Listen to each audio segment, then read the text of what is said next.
నమస్కారం భగవద్భక్తులారా.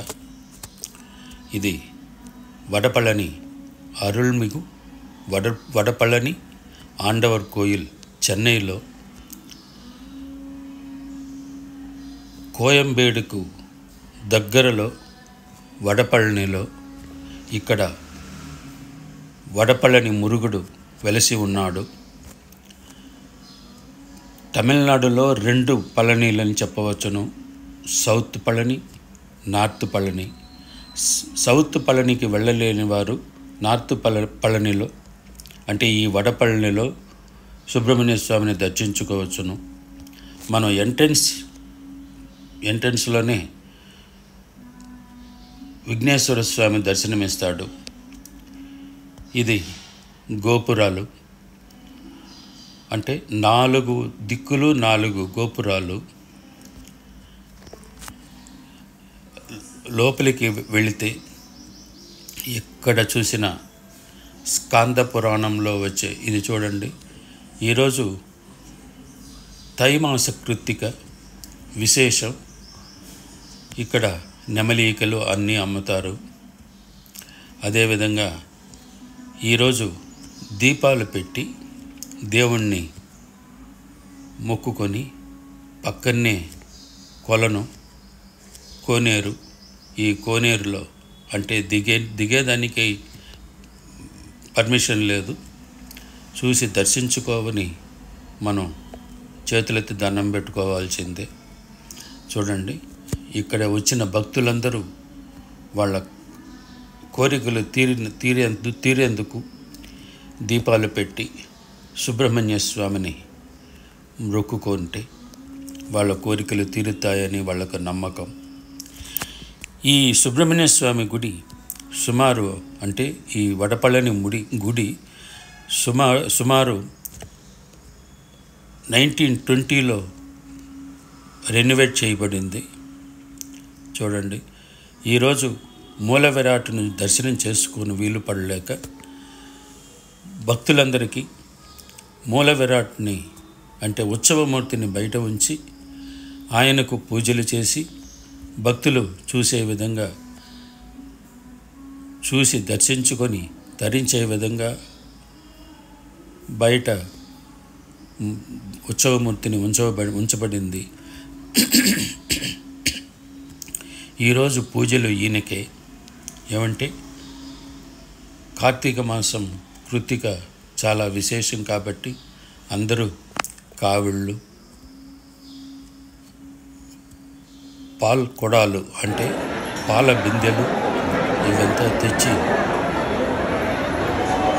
సుబ్రహ్మణ్య స్వామికి సమర్పించేది ఆనవాయితీ.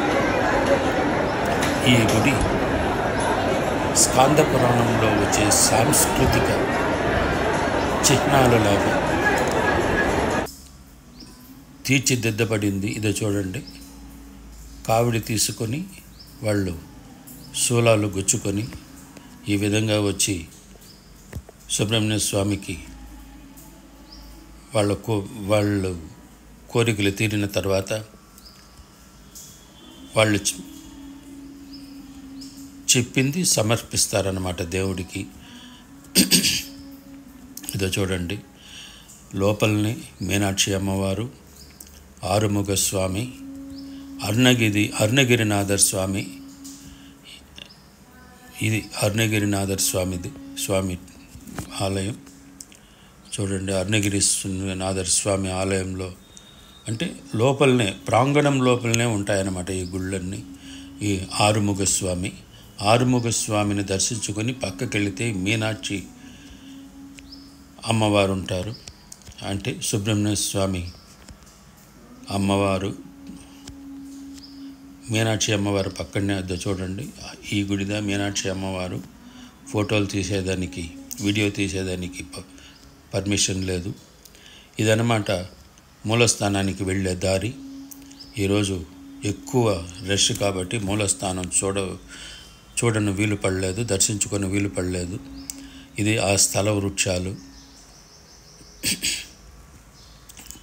చూడండి, ఆంజనేయ స్వామి గోపురములో మలచి ఉండడం. సంజీవ పర్వతాన్ని తీసుకొని వచ్చేటట్టు ఆంజనేయ స్వామి, ఇలా ఎన్నెన్నో చిహ్నాలండి, ఎన్నెన్నో శిల్పాలు. మీరు ఎటు చూసినా శిల్పాలు, ఎటు చూసినా దేవుళ్ళు, ఎటు చూసినా భక్తి పరవశమై ఉంటుంది ఈ దేవాలయం. తప్పక మీరు ఈ దేవాలయాన్ని దర్శించుకోవాలి. ఈ దేవాలయ విశేషం ఏమిటంటే, ఇక్కడ పెళ్ళి కాని వారు ఇక్కడికి వచ్చి మాకు పెళ్ళి కుదిరితే నీ సన్నిధిలోనే వచ్చి పెళ్లి చేసుకుంటామని మొక్కుకుంటే తప్పక 3 మాసాల లోపల అంటే 90 రోజుల లోపల పెళ్ళి కుదిరిపోతుందండి. వడపళని శ్రీ మురుగ టెంపుల్ ఇదో చూడండి. ఇక్కడ 6 ముగుడి 6 దివ్య దేశాలని ఇక్కడ ఈ ప్రాంగణంలో పెట్టి ఉంటారు. ఇది ఒక పెద్ద హాలు. ఈ హాల్లో మనం అన్నీ చూడవచ్చు. అంటే 6 పడై మురుగన్ అంటారు కదా, ఈ 6 పడైలు ఇక్కడ డెపిక్ట్ చేసి ఉంటారు ఆ ఫోటోల మూలంగా. అందువల్ల పెళ్ళి కాని వారు తప్పక ఈ గుడికి వచ్చి దర్శించుకొని మీ సంకల్పం చెప్పుకొని మీరు ఇంటికి వెళ్ళినట్టయితే 90 రోజులలో పెళ్ళి కుదురుతుంది. పెళ్ళి కుదురుతూనే ఈ దేవాలయంలోనే వచ్చి పెళ్ళి చేసుకుంటే మీకు జీవితం చాలా ఆనందకరంగా, ఆనందమయంగా ఉంటుందని భక్తుల విశ్వాసం. ఈ వీడియో మీకు నచ్చినుంటే లైక్ చేయండి, షేర్ చేయండి, సబ్స్క్రైబ్ చేసుకోండి.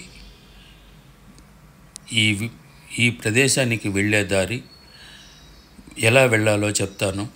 హైదరాబాదు నుంచి ఎక్కడి నుంచైనా కోయంబేడు వెళ్ళిపోయి కోయంబేడు నుంచి ఆటో తీసుకుంటే వడపళని వెళ్ళొచ్చును.